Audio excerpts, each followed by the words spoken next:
রাতে ঘুমিয়েছিলাম 3 ঘন্টার জন্য। রাত 3টের সময় উঠে পড়লাম, উঠে রেডি টেডি হয়ে 4টের মধ্যে বেরিয়ে গেছি। কারণ যাচ্ছি আজকে আমরা কল্যাণী, একটা কাজ আছে, সেই জন্যই আর কি যাওয়া।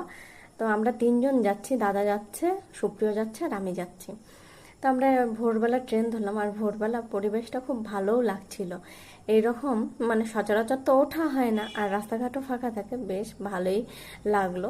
কিন্তু পরে গিয়ে খুব কষ্ট হয়ে গেছিলো, আর আমাদের যেই কাজটা ছিল সেটা অনেকটা কষ্টেরই কাজ। আমার থেকে দাদা আর সুপ্রিয়র কাজ অনেক বেশি ছিল, ওদের বেশি কষ্ট হয়ে গেছিলো। তারপর ফেরার সময় তো একটু বৃষ্টি পেয়েছিলাম, বৃষ্টিটাতে একটু স্বস্তি লাগছিল, কিন্তু ভীষণ গরম ছিল, শরীরটা খুব টায়ার্ড। ফিরে আসার পরে তো দাদাই আজকে আবার রাতে চিকেন রান্না করেছিল, সেই চিকেন ভাত খেয়েছিলাম। এর জন্য আমাকে আর রান্না করতে হয়নি। আর ভীষণ টায়ার্ড ছিলাম, তো আমারও ইচ্ছে করছিল না আর রান্না করতে, তাই দাদা খাইয়েছিল। আমি তো খুব খুশি।